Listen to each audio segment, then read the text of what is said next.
lettre d'un maître soufi, le Cheikh al-Arabi ad-Darkawi, traduite de l'arabe par Titus Burkhardt aux éditions Arche Milano. Chapitre 29. Il est dit que, par l'invocation de Dieu, Zikrullah, le croyant atteint une telle paix de l'âme que la grande terreur au jour de la résurrection ne peut l'attrister.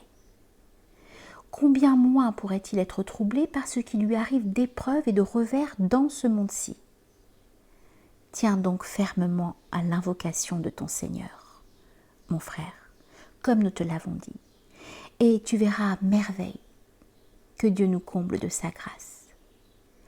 Or, à nos yeux, l'invocation ne consiste pas en ce que l'homme dise toujours « Allah, Allah », qu'il prie et qu'il jeûne, et qu'à l'heure où un malheur le frappe, il cherche à droite et à gauche des remèdes et qu'il désespère de ne pas en trouver. Chez les hommes qui ont réalisé la vérité, que Dieu soit satisfait d'eux.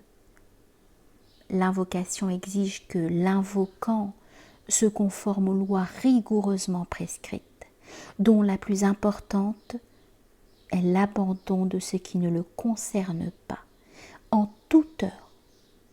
Alors, si son Seigneur se fait connaître à lui, ou disons, s'il se révèle à lui par un de ses noms de majesté ou de beauté, il le reconnaîtra et ne l'ignorera pas. C'est cela l'invocation véritable chez ceux qui invoquent Dieu, et non pas l'état de celui qui est continuellement occupé par le culte de Dieu, et qui, lorsque son Seigneur se révèle à lui sous quelque forme contraire à son désir, ne le reconnaît guère. Comprends donc que Dieu nous enseigne. Amin.